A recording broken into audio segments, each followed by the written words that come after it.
നിങ്ങളുടെ favourite shows ഇനി ഒരിക്കലും മിസ്സാവില്ല. ഇപ്പോൾ C5 കാണും നിങ്ങളുടെ ഫേവറേറ്റ് ഷോ തികച്ചും സൗജന്യമായി.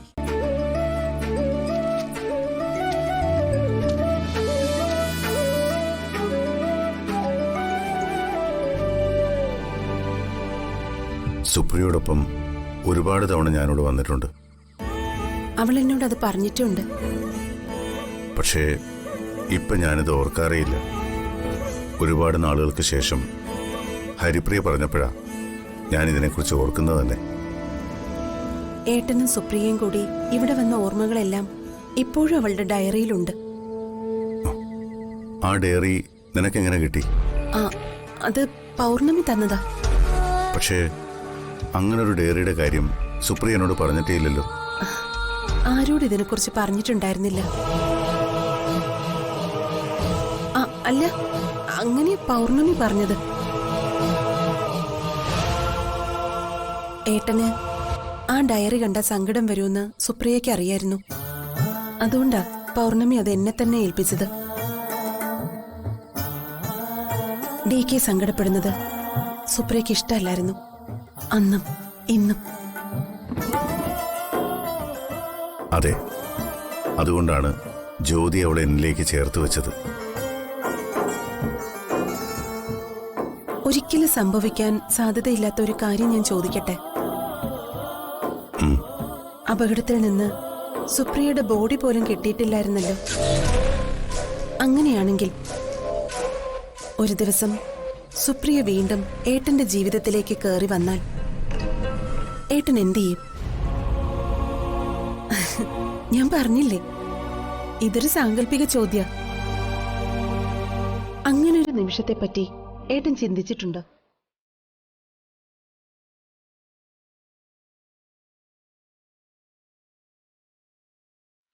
ഇല്ല, അങ്ങനൊരു നിമിഷം ഒരിക്കലും വരില്ല.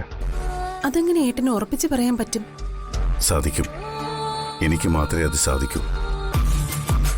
ഇന്നും ആരോടും പറയാതെ ഞാൻ എൻ്റെ മനസ്സിൽ മാത്രം സൂക്ഷിക്കുന്ന ഒരു രഹസ്യമാണത്.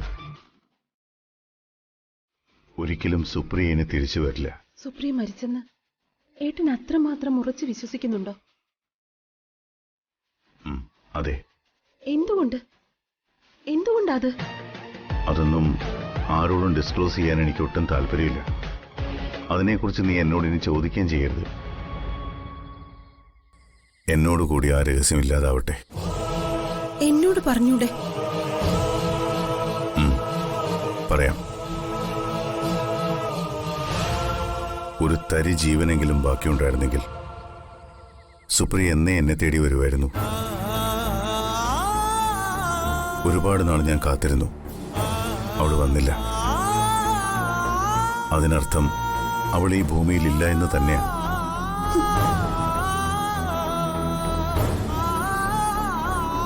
ഇനി ഒരിക്കലും നീ എന്നോട് ഇതിനെക്കുറിച്ച് ചോദിക്കരുത്. അപ്പൊ DKയുടെ മനസ്സിൽ സുപ്രിയയെക്കുറിച്ച് ആരും അറിയാത്ത എന്തോ ഒരു രഹസ്യമുണ്ട്. അതുകൊണ്ടാ ഞാൻ മരിച്ചെന്ന് DK ഉറച്ചു വിശ്വസിക്കുന്നത്.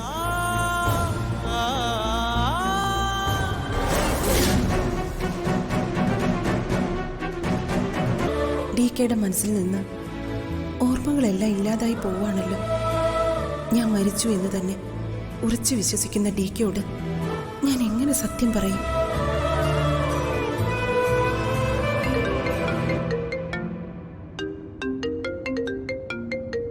ഇത് ആ ബേക്കറിക്കാരിയാ.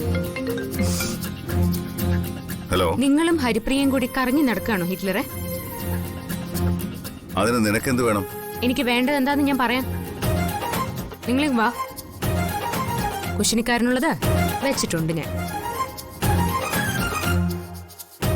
ഏതോ കൽദൈവത്തിന്റെ മുമ്പിൽ പ്രാർത്ഥിക്കാൻ പോയതല്ലേ? ഇങ്ങ് വാ, ഞാൻ ശരിയാക്കി തരുന്നുണ്ട്. ജ്യോതിയല്ലേ? അതെ. എന്റെ കൂടെ വന്നതിന്റെ ദേഷ്യായിരിക്കല്ലേ? ഈ ദേഷ്യം അവളുടെ കൂടപ്പിറപ്പ. ആളൊരു പാവ.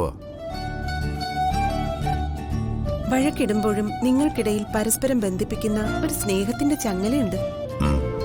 ആ ചങ്ങല കൊണ്ട് ഞങ്ങളെ തമ്മിൽ ബന്ധിപ്പിച്ചത് സുപ്രിയ. എന്നിട്ട് അവളോട് അകലവും ദേഷ്യവും കാണിക്കുന്നത് എന്താ? അതൊരു ചെറിയ സൗന്ദര്യപ്പിണക്കം മാത്രം. എന്നാ പിന്നെ ഈ പിണക്കവും പരിഭവവും ഒക്കെ ഒന്ന് അവസാനിപ്പിച്ചൂടെ? ആ, സമയാവട്ടെ.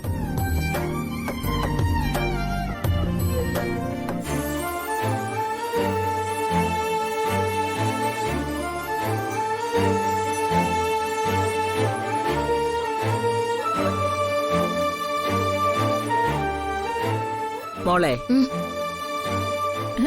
എന്താ ഒരു ആലോചന? അമ്മയുടെ മോൻ എന്നെ ചതിച്ചു.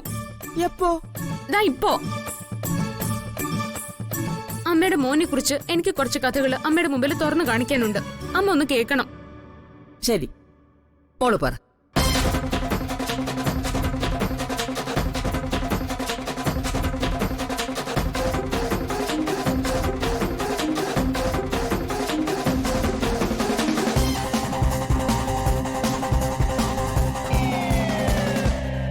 പെടി, നീ എനിക്ക് കുറച്ച് സമയം എന്താ?